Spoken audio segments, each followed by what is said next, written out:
tell us a little bit more, if you'd like, about how you got from across the pond to join us in the housing development for low impact housing. Okay, I'm going to go ahead and share the screen now.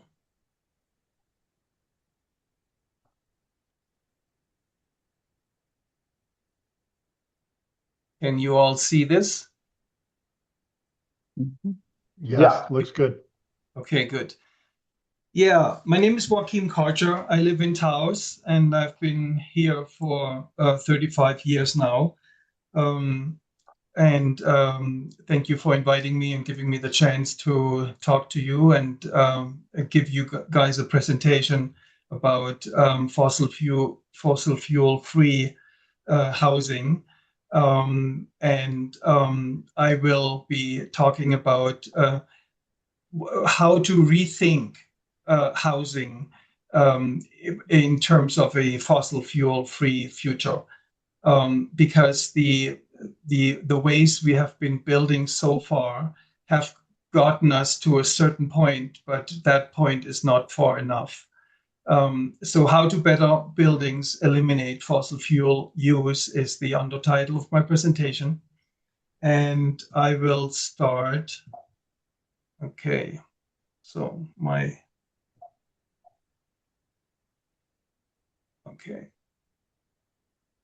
I will start with a short video from Architecture 2030.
Okay, so this is the big picture. How can we meet the energy transition, which we need to accomplish within the next 10 years, considering the fact that about 40% of the US fossil fuels consumption is attributed to buildings. That 40% is a huge number. And you can just imagine if we are able or would be able to curb a good portion of this, then we would really make a difference in the CO2 pollution to our planet. Looking back to where we came from, I went to school in Germany, in Hamburg, Germany, and at the time, my generation of architect students, we were the first ones that were actually interested in what was called eco-architecture at the time. The term green building had not been coined yet, and our heroes and the best work that was done in that field worldwide was actually happening here in the southwest of the United States. And I wanted to come here and be part of it because in Germany it was still a fringe market at this point. And here are some of the legends that we were looking at that we were fascinated with. On the top left, this is about Doug Balcom.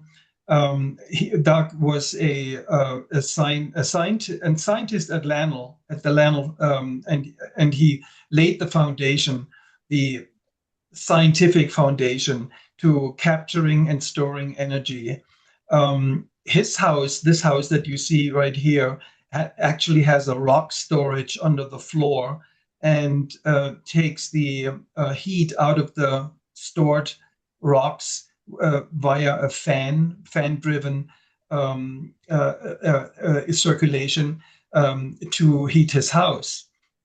Then on the right hand top you see a typical Steve Baer house. That's his own home in Albuquerque. Steve was a pioneer in the passive solar technology, and actually he was the co-founder of the New Mexico Solar Energy Association. What you see here are water walls that are painted black to the outside. They store the energy and transfer it into the room in the nighttime.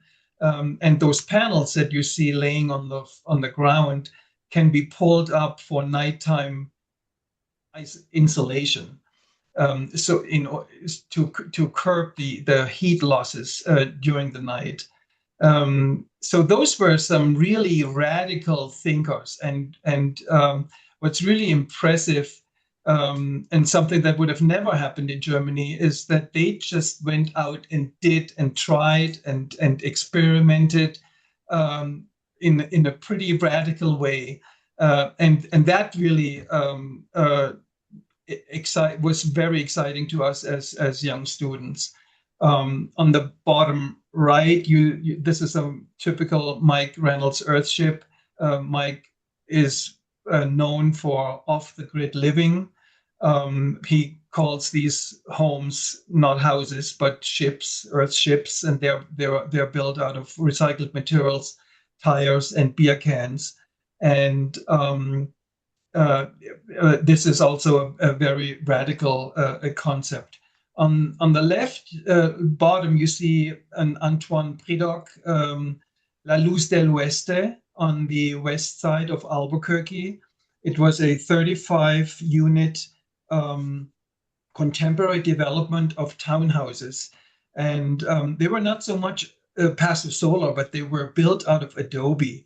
And that really, to my knowledge, had never been done before in such a scale.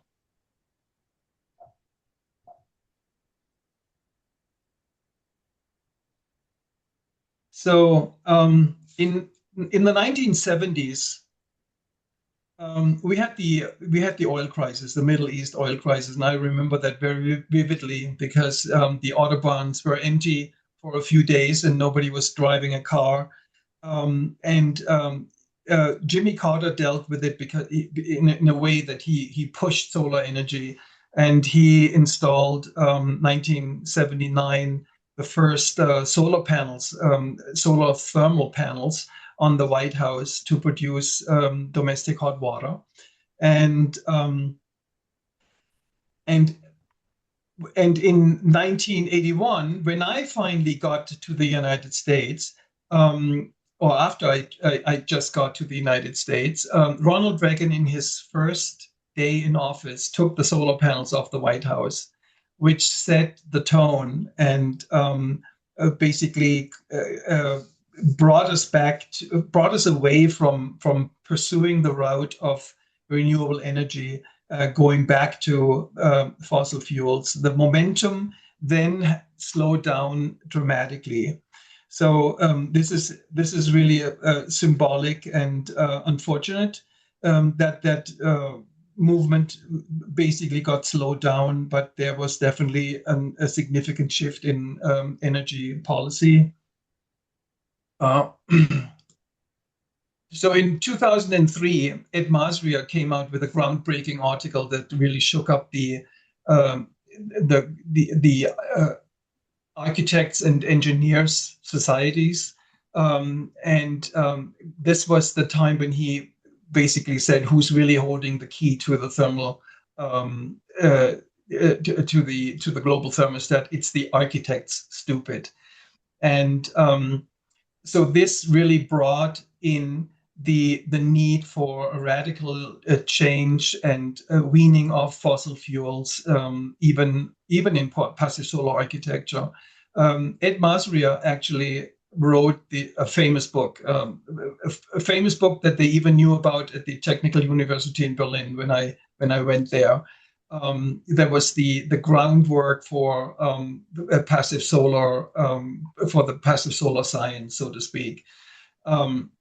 In 2008, Jim Hansen, who testified twice in front of Congress, talked about the tipping points. And at that point, it became clear that we are facing a climate emergency. So the new goal was now zero energy, zero emissions by 2030, no more greenhouse gas emitting fossil fuels necessary to operate in all new construction and major renovations.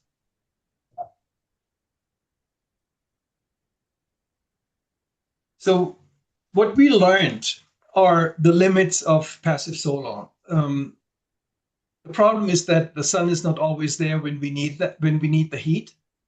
We have cloudy days that reduce the performance. Particularly in January, we can have a string of like five, sometimes 6 cloudy days. 2 or 3 hours of sunshine will not heat your home. And then we have nighttime losses. So when there's no heat, we have these losses through the thermal envelope. Homes often needed a backup heating system, and I mean a full-blown backup heating system, and they can be very costly, particularly when when they have a solar thermal system plus a backup to the solar thermal system. Then you could be looking at an investment of like between 40 and 50 and sometimes even $60,000 on a 2,000 square foot home. Thermal mass has its limits. It releases heat on its own schedules, not when you want it. It can lead to overheating during the day. It can cool off too much during the night, and comfort can be inconsistent. So what you end up a lot of times, or what you ended up a lot of times, are large temperature swings, like indoor temperature swings that could go up to, I don't know, 77, 80 degrees during the day, and then go down into the 60s and maybe even into the 50s at night if you didn't have any auxiliary heat. So we had an overheating issue. A lot of times an overheating issue, it can be uncomfortable in the shoulder seasons. So not warm enough in the spring or early spring when there's still a demand for heat, and too warm in the fall, like October, when they would say, well, the building is actually heating up for the winter time. So it's charging for the winter time. It's a nice way to say it's actually overheating. So it gets too hot in the afternoons, and it requires shading strategies that are often imperfect. There was also they were also very leaky, and had to deal with drafts. There was no standard for air tightness, and we often had significant cold air infiltration. You could have solar gains, but you still felt too cold. So passive solar was great. It was an awesome start, but it didn't get us far enough to where we needed to go. It did reduce the energy demand, but it did not eliminate it. So Passive solar asked a different question than the question we're asking today, and that is what I'm talking about, rethinking. Passive solar asked, how do we capture more heat? Modern building science asks, how do we almost lose none? So this is a real shift in what we're looking at, what we're putting our focus to. Um, so what happened then is, in the meantime, Germany pulled ahead, and they moved ahead, and a lot of scientists were working on research to understand buildings in a new way, not just how to collect heat from the sun, but how to prevent heat from escaping in the first place. So I remember that I was visiting my sister in Berlin one day, and I was sitting at the breakfast table. I always tell this story because it's really such a turning point for me in my career. I was having my cup of coffee. I was reading the Berliner Tagesspiegel, the newspaper, and there was an article in there that was saying Germany is doing 90% efficiencies. And I thought, what? How is this even possible? This is this is technically in my field not, it's not possible. I mean, it's just not we cannot do this, and particularly we can't do it in Germany because they don't have the sun. So I thought, how can they, how is that possible? So I got to the bottom of it. Turns out there is an institute in Darmstadt, Germany. It's called the Passive House Institute, and they had a whole team of experts and scientists and researchers developing this new building science. Actually, that whole teams of in universities were busy developing minute little issues in putting this whole system together. And the outcome was that they were able to reduce the energy demand of a building by up to 90%. And at the same time, as the energy demand plummets, the comfort shoots up. No more drafts, no more cold areas, even temperatures all the time, 70, 72 degrees in the wintertime, t-shirt weather. It was a real breakthrough.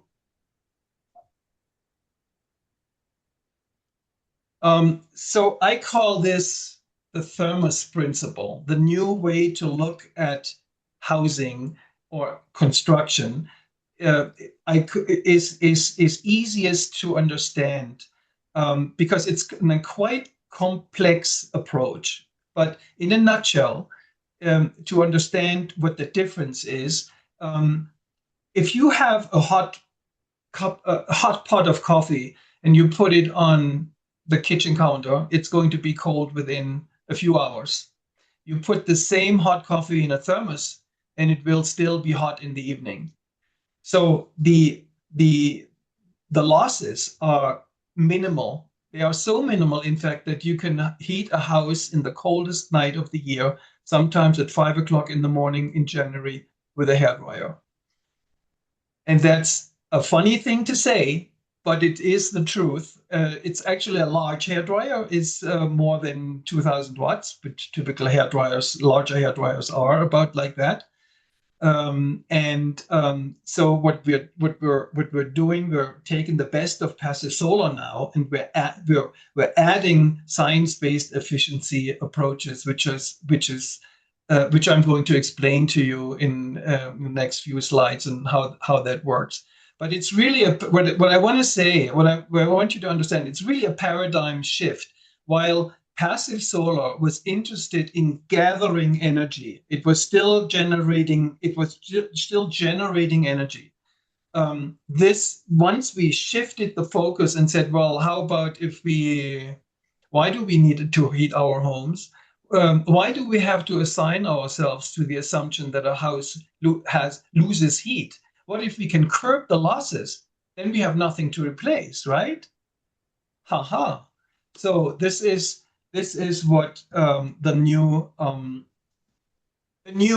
way of dealing with efficiency looks like. So when you look at a house, and it's any house, it doesn't matter what it is. It can be adobe, it can be frame, it can be insulated concrete forms, it can be straw bale, it can be pumice grate, it can be peanut butter and jelly, whatever you want. They all, in general, have the same losses and gains. So what you see here is that we're losing about 20 to 25% through the foundation. We're losing 20 to 25% through the windows. We are losing 30 to 35% due to air leakage. And we are losing 10 to 15% through the roof, and about only 15 to 20% through the walls. And we have to replace all these blue arrows with the red arrows, which is fossil fuels. Most of the time, it's electricity, 15 to 30%, solar gains, 15 to 30%, and heat, natural gas or whatever, 40 to 70%. So let me advance. So the approach that we're employing now is that we basically super insulate our building envelope. And we're insulating it to degrees that are 3 to 5 times higher, or 3 to 5 times more than what code requires.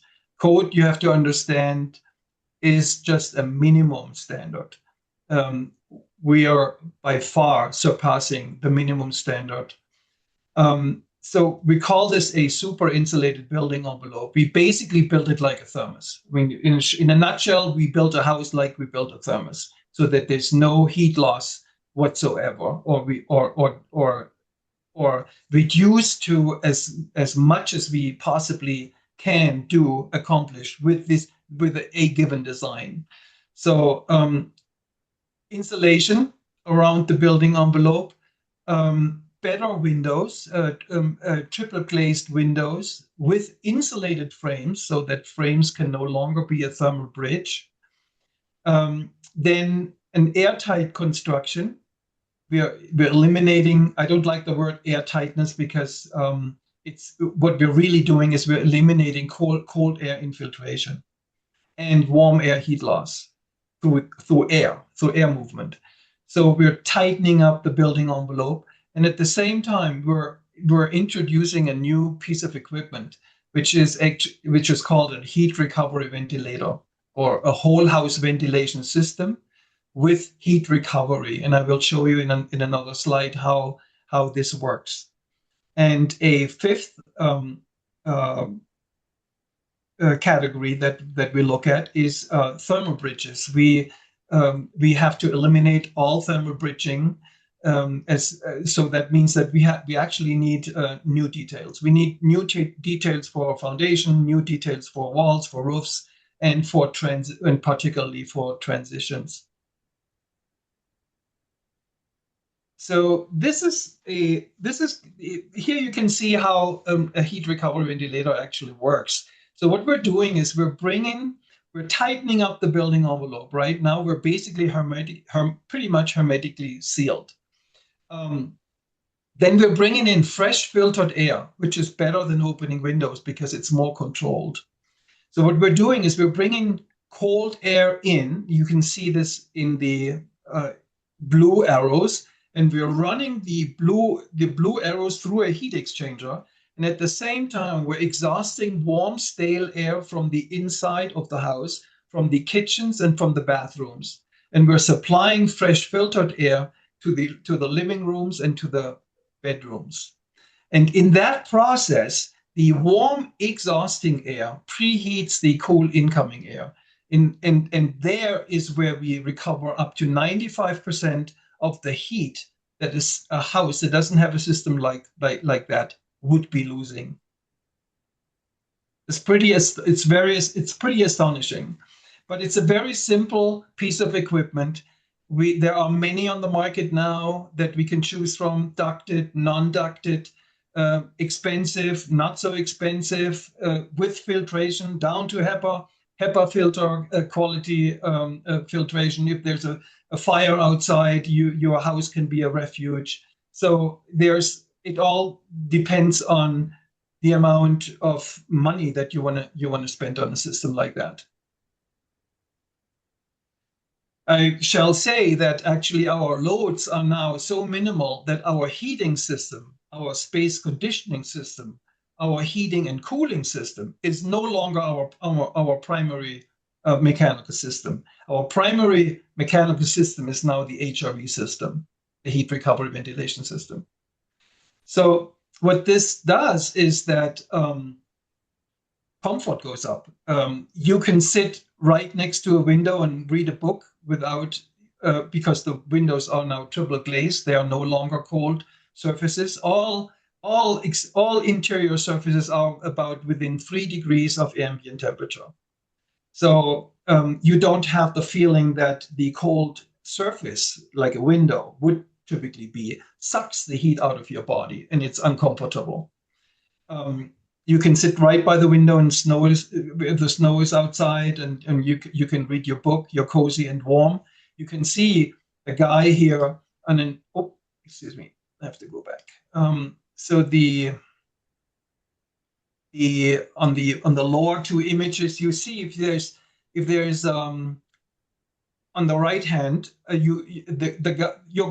our guy is standing next to an uninsulated wall. So it is minus 14 degrees Celsius outside, ambient temperature, and 14 degrees on the inside of that wall. But the room temperature should be at 21 degrees Celsius, which is about 72 degrees.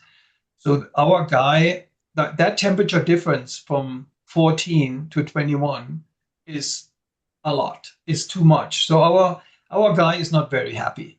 But when you insulate that wall, that brings the inside wall temperature up to 20 degrees, and we want to be at 21. That's just 1 degree difference. So our guy is happy.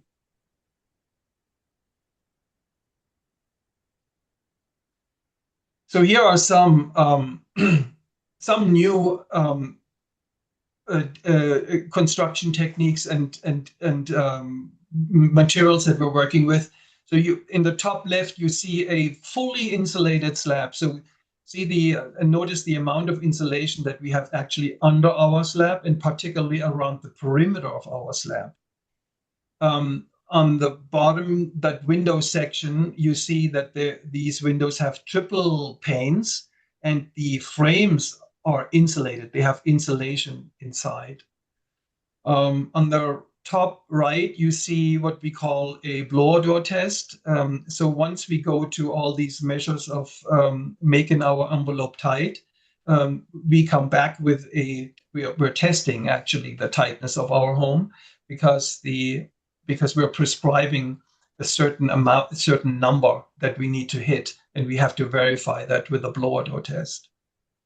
On the bottom right, you see insulation being blown in, and my favorite go-to insulation is cellulose, which is recycled newspaper. So we're taking newspaper out of the waste stream, out of the landfills, and we're shredding it up so that it looks like wool, and we're blowing it into cavities.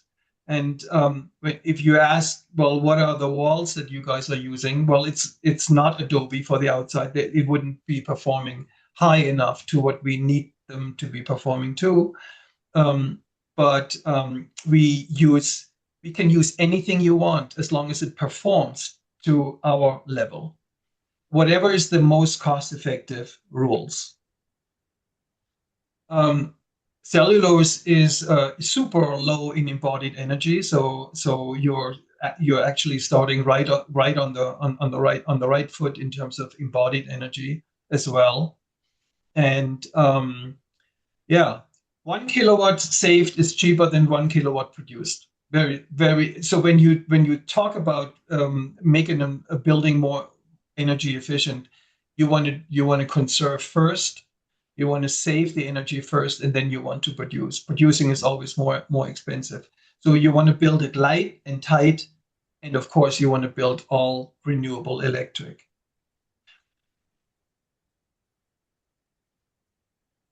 So we're using an energy model in every single project that we're doing, and we have to. It's a very involved.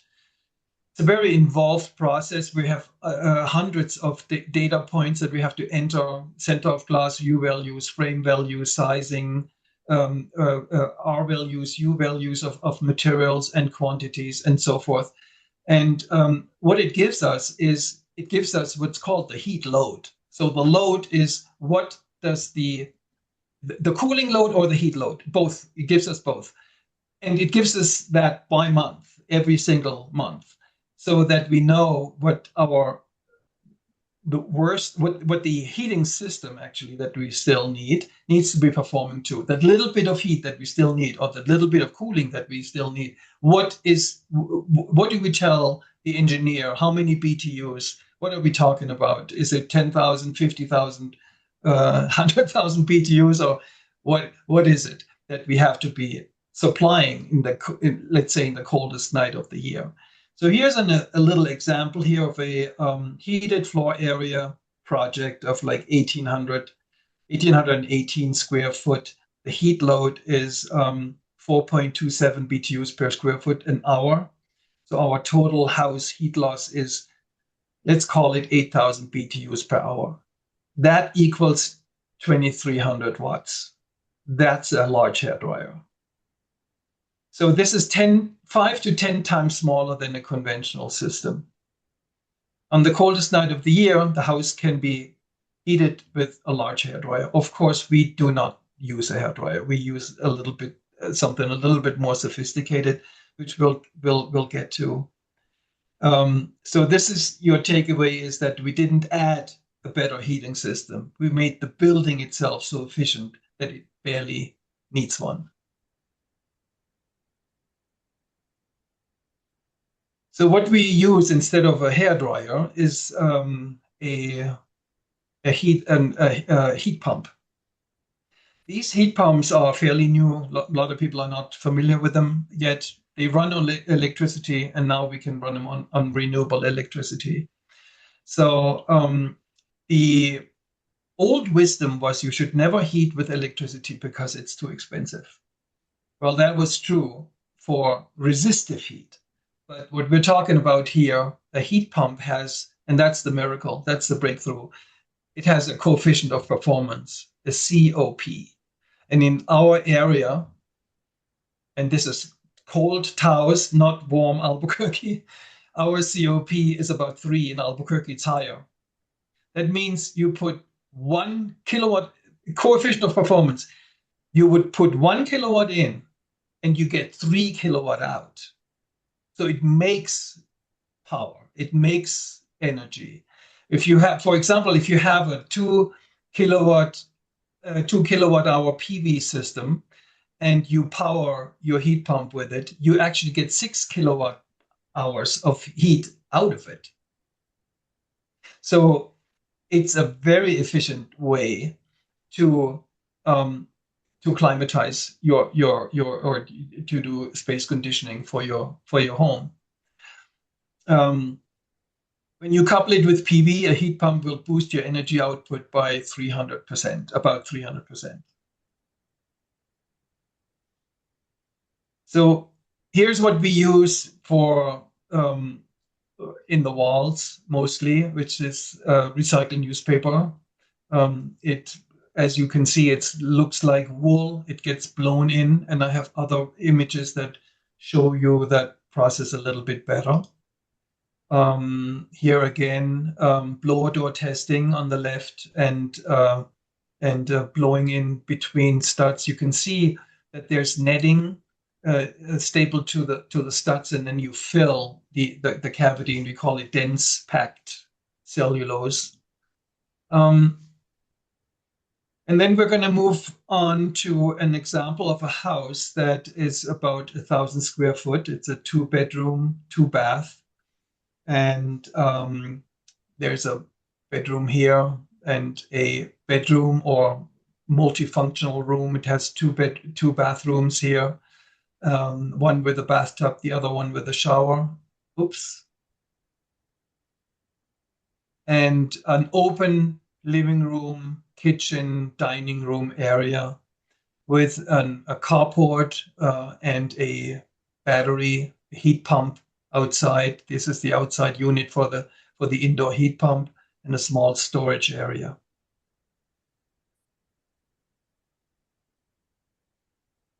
So this is that was the floor plan for this development here on in Taos on Dolan Street. There are 4 units that are exactly the same, and in order to control the cost, we have been moving more and more into prefabrication, particularly when we're talking about larger numbers of housing, where you have the efficiency of scale or the economy of scale in terms of pricing.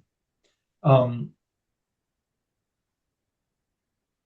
the houses have on the south side, they have a heat collector, basically a sunroom, a glass house with a large sliding glass door, 8-foot sliding glass door to the inside, to the open space, dining, living, and kitchen area. And this sun space has 2 doors, left and right, 2 inexpensive sliding glass doors. So you control the temperature by opening and closing and providing cross ventilation. That glass house is not part of the building envelope, so we don't have that. We don't want this to be a part of the building envelope because we're using it basically as a passive solar heater. So you see the 4 units like a chain being lined up here.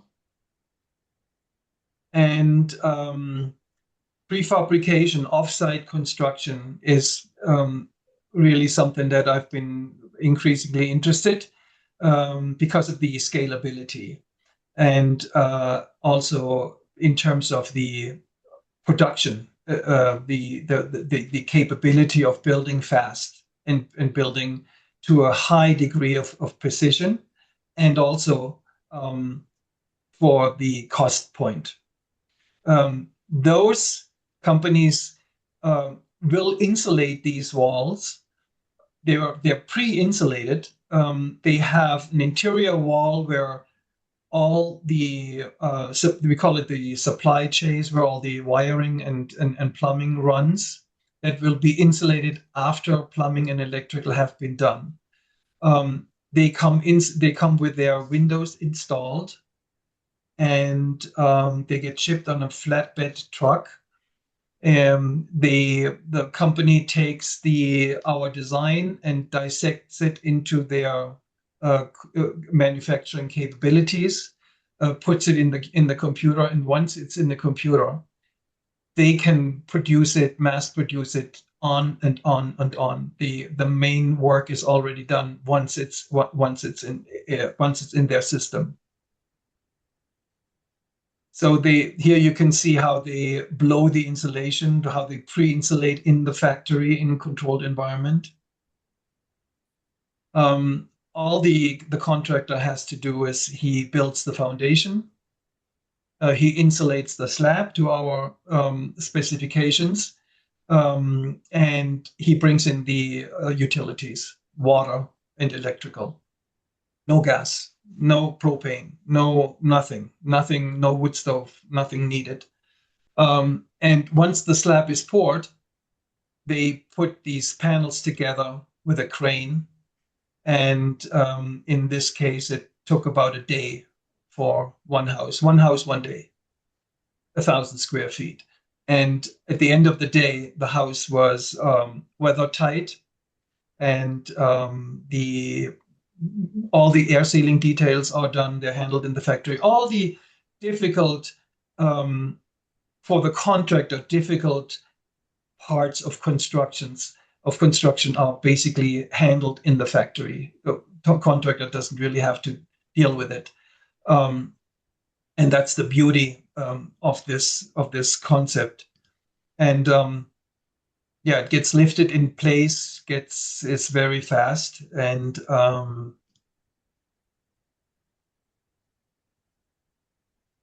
you can see here are some of the images from the inside and the outside. They also do the interior walls at the same time. And really, it is after the crew leaves and the house is there,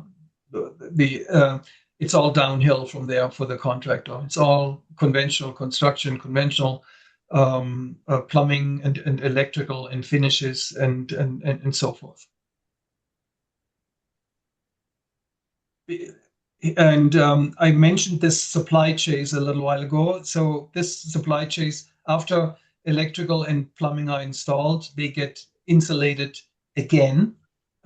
This is just a 4-inch space, but that will beef up our building envelope even more. This is how it looks. Once it's insulated, you can see that it's really like a down blanket around the entire perimeter of the house. This is a construction image close to being finished. Yeah, and so this house that you just saw is actually a model of my house, our own house. It's the same design, 1,000 square foot, 2-bedroom, 2-bathrooms, exact same layout. It's no difference, except it doesn't have the glass house to the south side. The beauty here is that you can once you have that form, that basic form, that is supposed to be very efficient. We call it the form factor. So it has to be compact. You have to maximize the interior square footage by at the same time minimizing the exterior heat losing surfaces. So once you have that basic design, you can treat it like a Nike shoe. You can say, okay, I want to order this with like green laces and blue soles, or you can say, or any other customization. You can change details, you can change finishes, you can do all kinds of things with it, but it's always, in essence, the same house. So here are some images. You can have it mud plastered like you see on the left side. You can have it more contemporary like you see it on the right side. Like I said, it's 1,000 square foot, 2-bedroom, 2-bath. It's all electric. It has a 12,000 BTU mini split heat pump, an air source heat pump. We have 2 point of use on-demand electric hot water heaters. So no boiler, no utility room needed, no wasted square footage on a utility room. They actually hang in a closet. One sharing, one to service both bathrooms, and the other one to service the kitchen and the washing machine. And we don't need a recirculating pump either. So what we're really doing is we're shifting the cost. So what I've always heard people say is, oh, I would love to live in a passive house. I heard they're so comfortable, but they cost so much more. And I say, and they think that that means that you build a regular house first, and then you add on all these layers of things that are sustainable and that you have to pay for extra. But that is not how we think. What we do is you have to understand the principle of cost shifting. We're shifting away from expensive mechanical systems, and we're putting it into the quality of the building envelope instead. So we're buying better windows, we're buying more insulation. By the way, insulation is the cheapest building material on the planet, much less expensive than thermal mass. Like Adobe right now is like $4 one Adobe in Albuquerque. It's crazy. I mean, for that we can super insulate even more. So like I said, we have a 5 horsepower deep well pump, 625 foot deep well, including, and we're charging 2 electric cars. And we have a 3.25 kilowatt PV system on the roof. Our construction costs are $270 a square foot, and our monthly average utility bill, including the hookup fees, are $58 a month.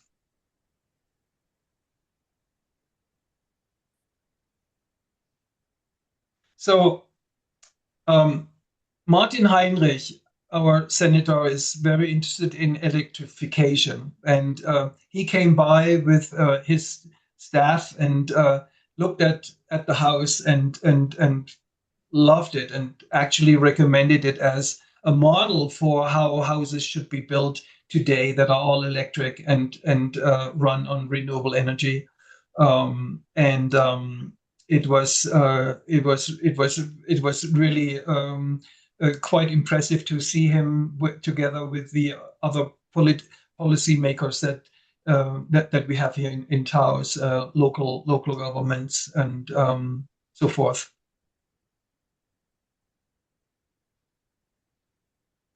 So there are some variations in terms of like cost and efficiency and playing with certain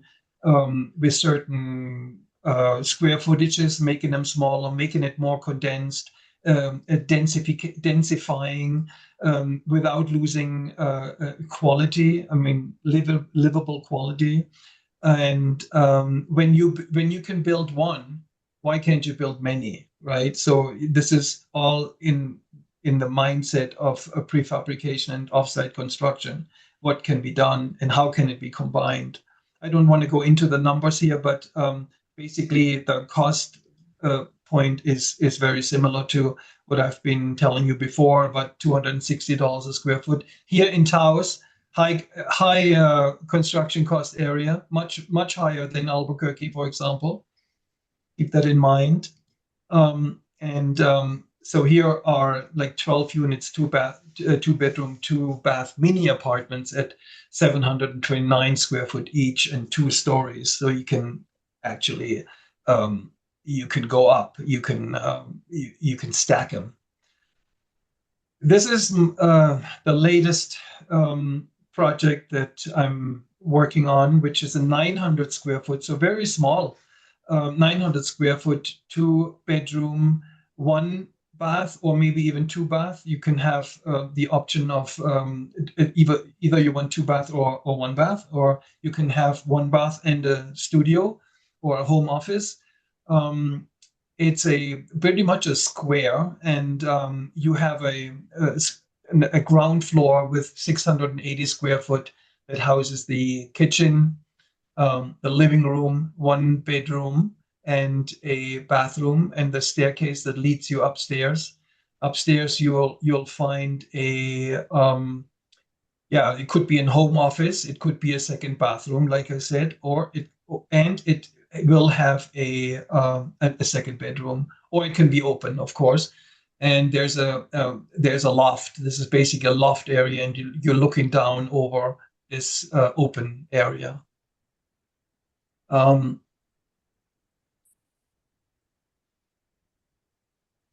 These houses can be a pocket neighborhood. Smaller homes can create a community with lower cost, lower energy use, lower carbon footprint, and they can have their own PV panels on the roof. They're all electric, of course. And for resiliency purposes, they can have a microgrid. So this is an example of how prefabrication and high efficiency can actually go hand in hand and create social value. This would be perfect for a starter home. It would be perfect for a retired person or a retired couple. And you can grow your own garden, or you can make arrangements for gardening in the middle. It's very communicative and very cost effective. So let's see. There is another one from the opposite side of the courtyard. And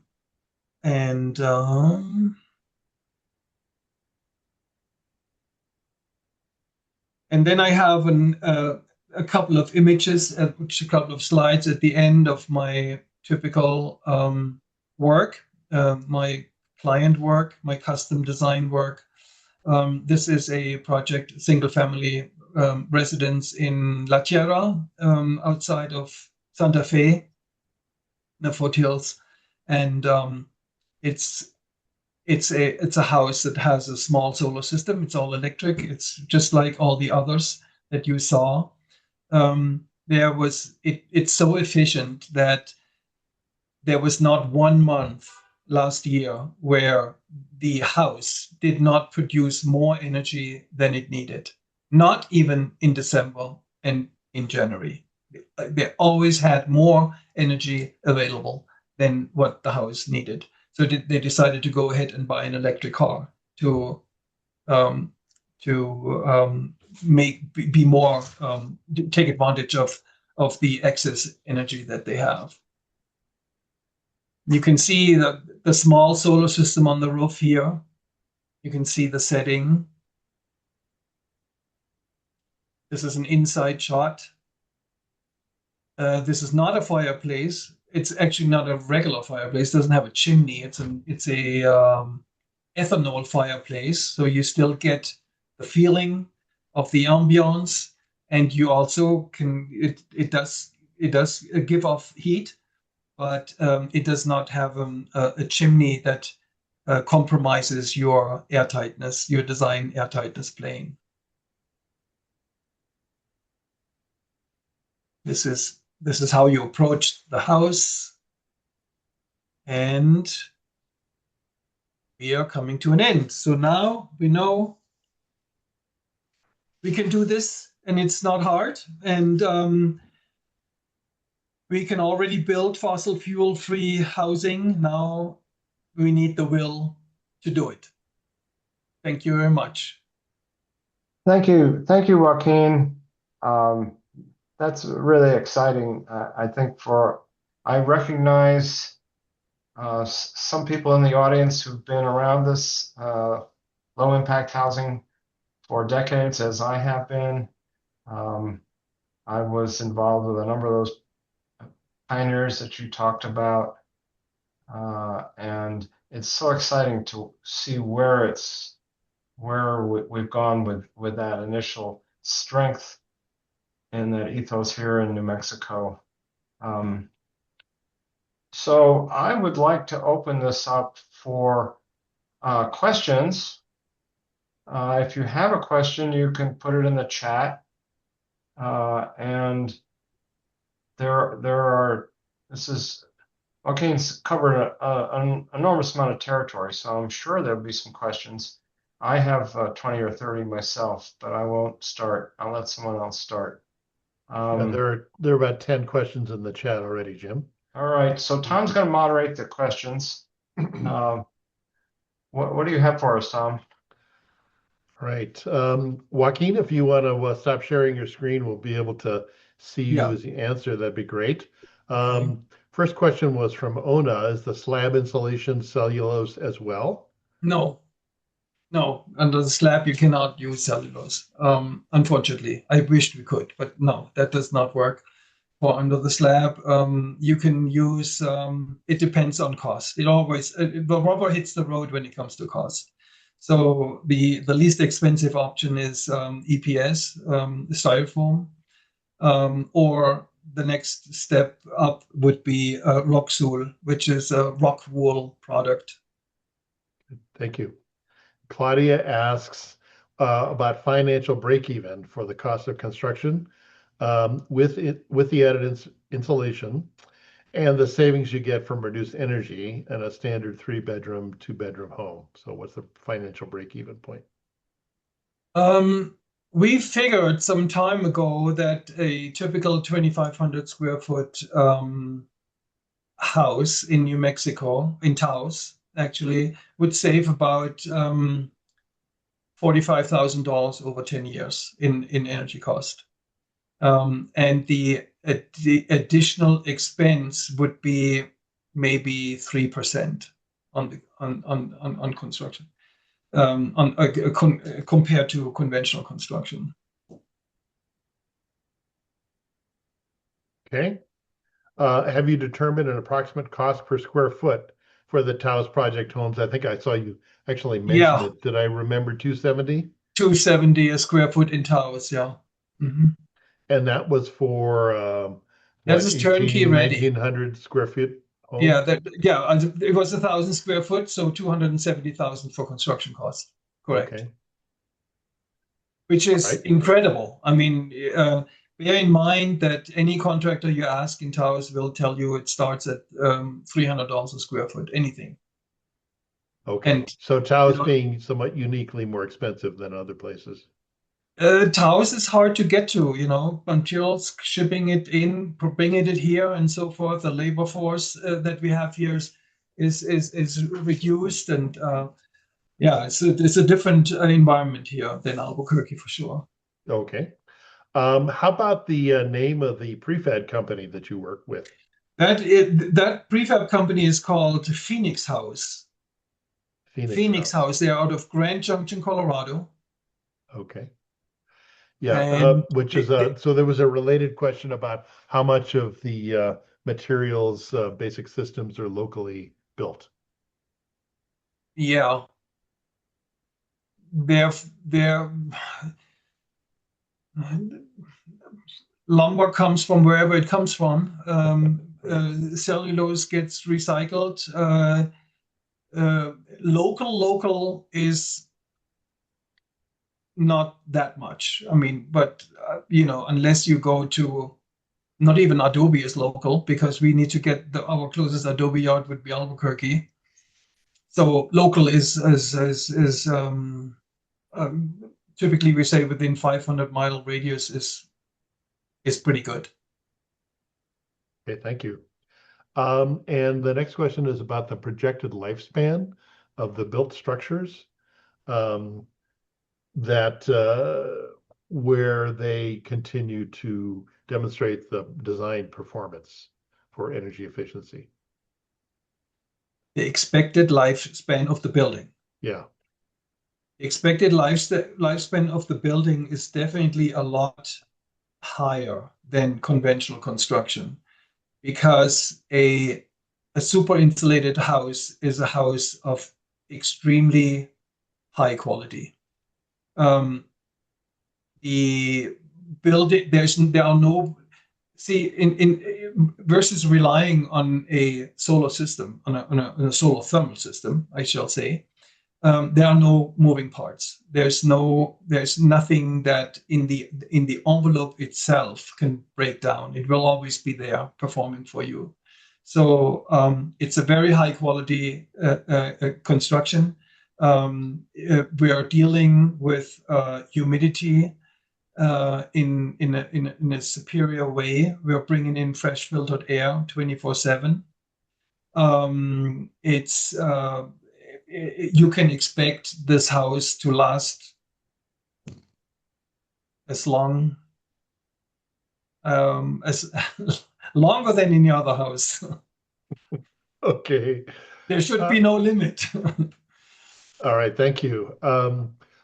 So question about water heaters.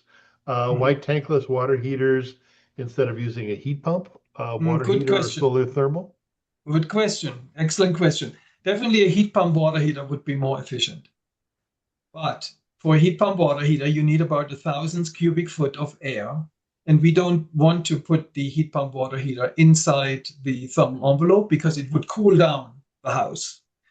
So we would need more square footage. We would need we would need it doesn't really work with if you're trying to kind of condition your home and going to that kind of a length to condition your home and then cooling it down is like counter effective. So you don't want to put it inside your home. You want to put it in the garage. You want to put it somewhere else. Outside the thermal envelope. We didn't have a garage, so a heat pump was not an option. Also, heat pumps are more expensive than domestic hot water heaters. And those units can just hang on a wall. They can hang in between two bathrooms or in a cabinet. They don't require any space at all. they draw more energy. If your goal is radical energy savings, then a heat pump water heater would make sense. But I would put it. You would have to have a garage or something else. Figure something out where you would put it because it's not so easy. Okay, thank you. Upfront cost was the issue, so that's why we opted for on-demand water heaters. Okay, and so this is a electrically resistive heating Correct. tankless water heater. Yeah. Yeah. Okay. I think we probably covered the first part of the next one. Also, is it better to tear down an inefficient building or to build from scratch or retrofit? That depends on how inefficient it is. It really depends on the exact case. It would have to be evaluated. You know, what you would identify the low-hanging fruit first. You know, what are the investments? What can you expect? Um, there's no general answer really. You would have to look at that very closely on a case-by-case basis. Sometimes it can be, if it's very far gone, then it might be better to just start over. But if it can be saved, then I would be all for saving, because the amount of embodied energy that is already there, you don't have to. If you can use it, then I would definitely look at that first before I tear it down. Okay. There was a question about radiant heating, but Mhm. I'm wondering if you even need that, if given how insulated the home is. Yeah, that is exactly right. That is one of the benefits. If you go to that kind of a length in order to super insulate your building envelope, there are rewards waiting for you. And one of those rewards is that you do not need radiant heat in your floor anymore. You do not even need to distribute heat in that sense anymore, because if you have a thermos, you can put the energy somewhere and it will be even everywhere. So no, radiant heat, that expense we can save. We can take that money and put it and shift it over, shift it over into the quality of the building envelope. Very good. And about heat recovery units, I like that in your earlier drawings, but I'm not sure that I saw evidence of them in your Taos small house design. So those use heat recovery units? Yes, they all have heat recovery ventilation is total standard. Even if you're not building a passive house, even if you don't achieve the air tightness requirements, the stringent requirements that we have, um, buildings we have to eliminate air infiltration losses. And like you saw on that slide, they're huge. They're up to like 30%, around 30%. 30%. Do it, and we're not talking holes in the building envelope. We're talking hairline cracks. We're talking pinholes. We're talking things like that. So we have to eliminate those. But then at the same time, we need to provide better ventilation. You can always open windows, no problem there. You can open windows in the summertime anytime you want to. What you will notice is that your house is always so perfectly ventilated that you wouldn't even get the idea to open a window. You know, like for example, when you come home after a trip, after several days, the house is closed up. You walk in there and somebody says, "Let's just open the windows and let some fresh air in." Well, these houses are always like perfectly climatized, perfectly ventilated. So you will notice that you don't open the windows as often as you probably would, but you can open them anytime you want, of course. Interesting. Yeah. Question. And these units are kind of inconspicuous. Of course, I was showing you examples of homes that are, if you have the budget to build a house, you can build that, definitely, because you will not find anything on the market for for a lesser price, and particularly not anything with those kind of values, their intrinsic values. And I think that this is definitely the way to go. I was going to show this because this should be attainable to everybody. If we want to make a significant impact in the 40% that we were looking at, the 40% that we were talking about, then we need to make this achievable. I wouldn't say affordable, because after COVID, construction cost, I wouldn't even use the word affordable anymore, but I would say attainable for a regular budget. Yes, and it can be done for a moderate budget. But no more, I would say no more than conventional construction, depending on how you can shift the cost, depending on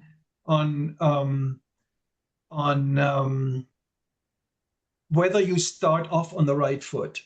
And I mean with that, with the form factor, you have to involve a professional, somebody who understands how to really optimize a certain design, and from there you want to go further with it. You do not want to go to an architect and say, "Here's my design, now make it energy efficient." That's not how it works.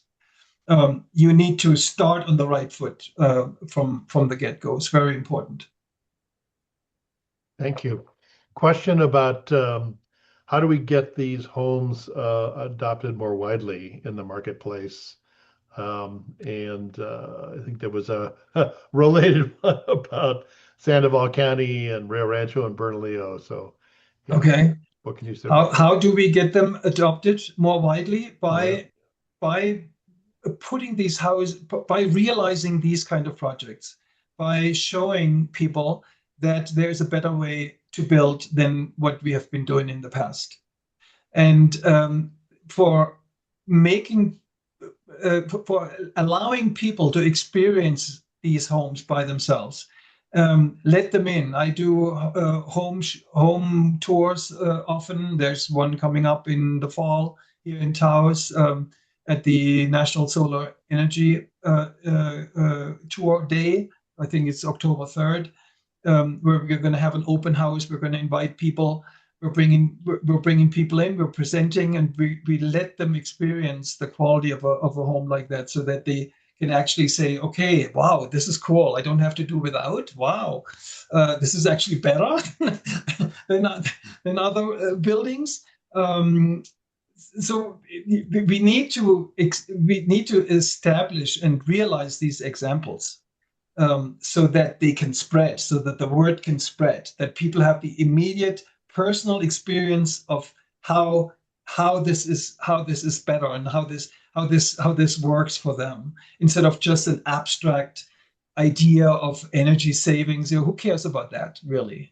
Right? People they do care about it, but they care about their cost first, and it always boils down to cost. And that's why I was trying to kind of give you an insight in terms of how we can get the cost to be so that everybody can afford to live in a decarbonized home. Great. Thank you. Question from Desiree, who is interested, I think, in doing things like this in houses of worship around the state. Do you have a list of recommended companies in New Mexico for doing this level of installation work as part of retrofitting?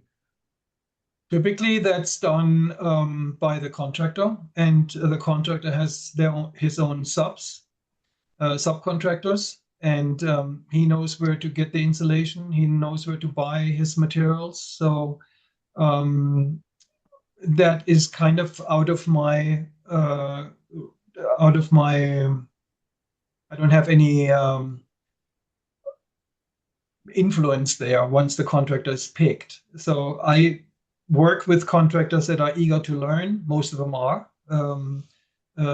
most of them are. Most of them know that this is the future. They want to learn, they want to get on the ball, they want to do better. And the interesting experience is that once a contractor has worked with me, they say, "Oh, now you spoiled me. I can never go back to doing the way I've been doing things before. Now that I know a better way to do it." So that's pretty good. That's really awesome. Right. Thanks, Joaquin. Mhm. I imagine that some people would be interested in sending you follow-up queries if they had Yeah. your email. Would you mind providing that in the chat? Yes. A way to Yeah. contact you? Yeah. Um, I'll and just so, I'll okay. I'll just tell you real quick, and then I'll put it in the chat. It's Joaquin, Joaquin, at Zero E Design. That's Zero, like zero spelled out, and then E like energy or emissions, and then design. No plural, just Design singular. design.com. Great, thank you. Yeah. Ed had a question which I think you answered, but do you use any battery backup for your solar electricity in these homes, or are you just purely off the grid, pulling from the You grid? know, we're not actually purely off the grid. What we typically do is we net meter. So we're using the grid as the battery. That means when we produce more than we use, we feed it into the grid so that the grid can distribute it to our neighbors. And when we need more, then we get it, we take it from the grid. And the idea is that over 12 months, we're basically zeroed out. We took as much as we fed in. That's the idea. If you want to get off the grid, you can.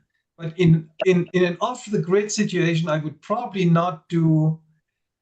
Then, if you want to do an all electric house in an off grid situation, you need a pretty big solar system. So in that case, you might be better saying, okay, I'm going to have to compromise and I have to deal with a wood stove or something like that. Definitely not no fossil fuels, but a wood stove maybe you could say that's acceptable if it's acceptable for you. But then you take that load off, Okay. and that reduces your solar system. In for the case for the question with the battery, yes, we do. A lot of times, like I'm doing a battery right now for my own house. I didn't. This is a retrofit. It's like after the fact. After some years, I decided that I'm going to install a battery. Um, some people say, well, you know what? I don't want to have a solar system on my roof or on the ground or next to my house. I think that the grid is getting greener and greener, which is true. For example, in Taos, we're at we're at 100% daytime solar. So all our energy used in Taos service area in the daytime is 100% renewable, but that's only 40% of our load because we're nighttime peakers. And our nighttime load is around 7 to 9 o'clock at night.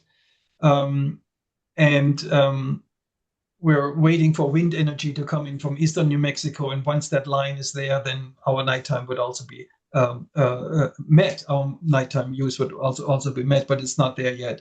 So some people say, well, the grid is getting greener and greener. I don't want the solar panels. I'm not going to invest in those. Instead, I'm going to install a battery. So they basically load their battery during the daytime and they use the electricity at night.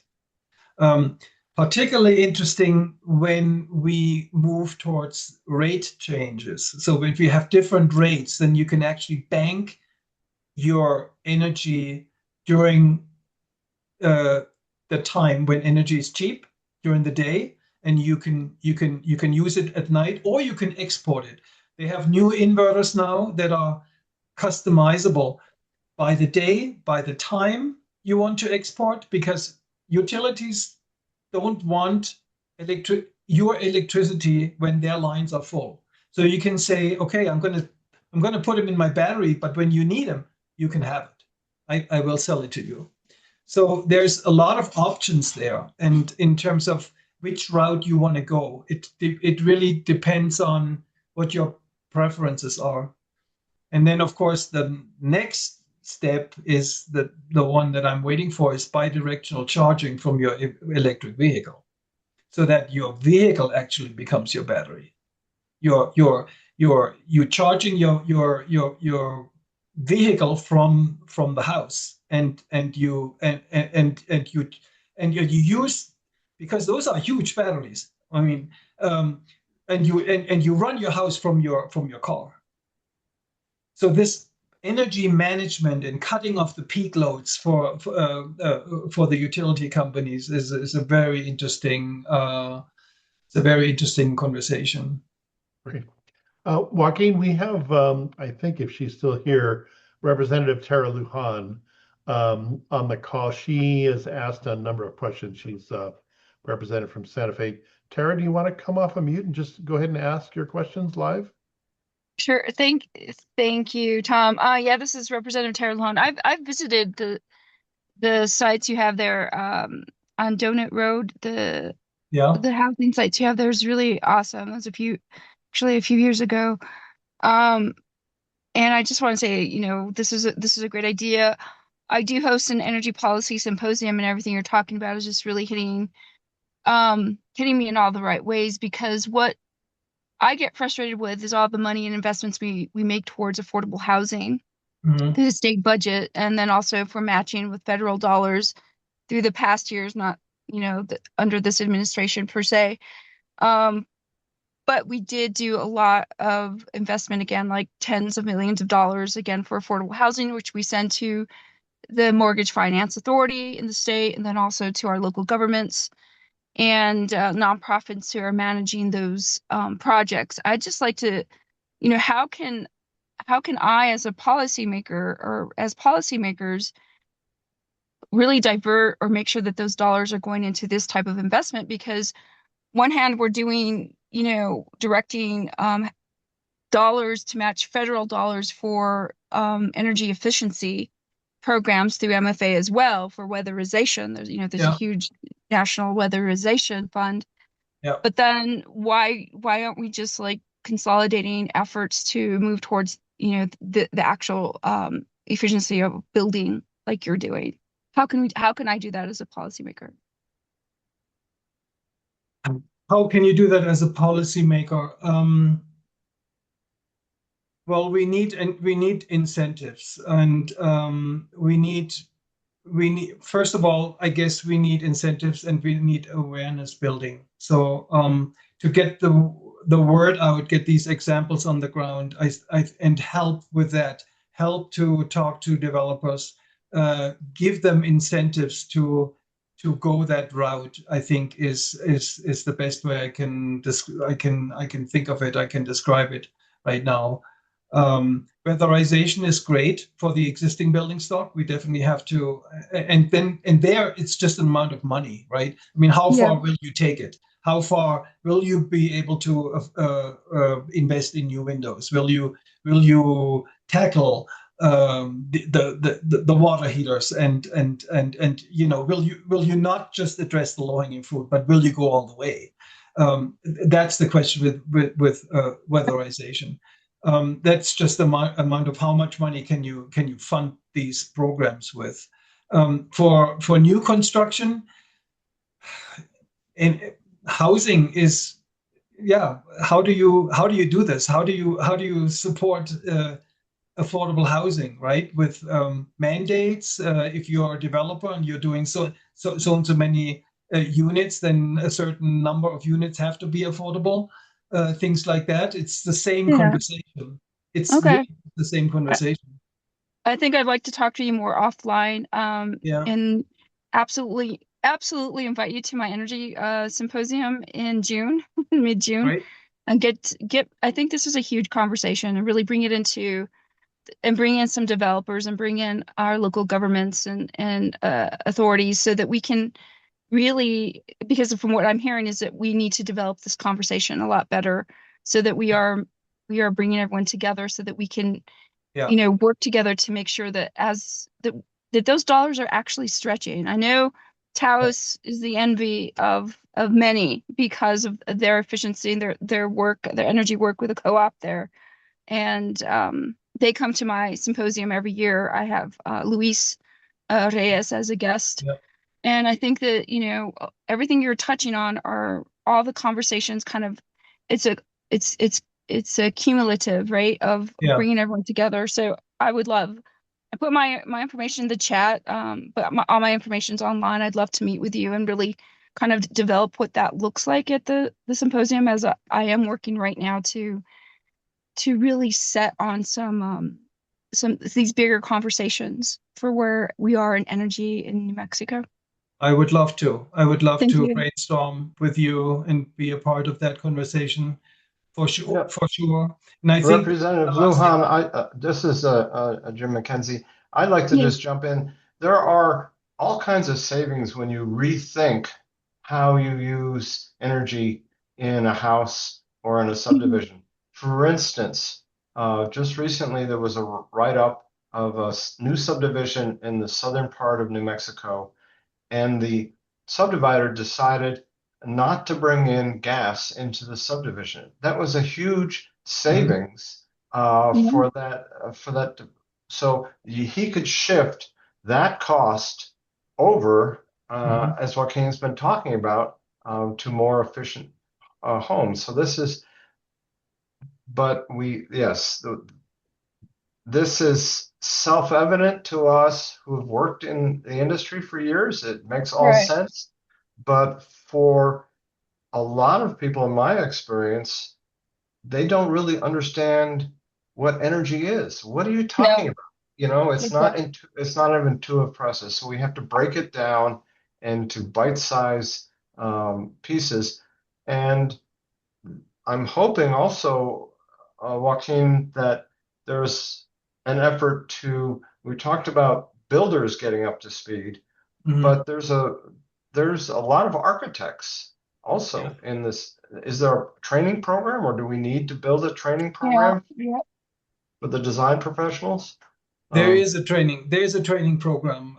We have a Passive House Institute in Champaign-Urbana, in Illinois, and they do certifications, and they do trainings for architects and designers. They do also training for tradespersons, but who knows about it? We need to get the word out. We need to do a better job in pushing the envelope, in communicating that. That is really and a lot of it has to do with telling people, you know what, it's not going to be more expensive. You can do this. You can do this on your regular budget. Well, in the long run, these are the savings, like you said, just the conversation of what that means, the back end savings. Right. And we have to get into that mentality of understanding those economics. Right. So that is essential for us to move forward with this. And Jim, thank you. We do have some tax incentives for the state already, but I'm just not sure who is, that's part of educating as well. So thank you for the conversation. I really do appreciate it. I want to expand it and grow this, just like you said. So having Tom, thank you for inviting me to tonight's conversation, because this really does open that door. And you've been working on the policy of many things.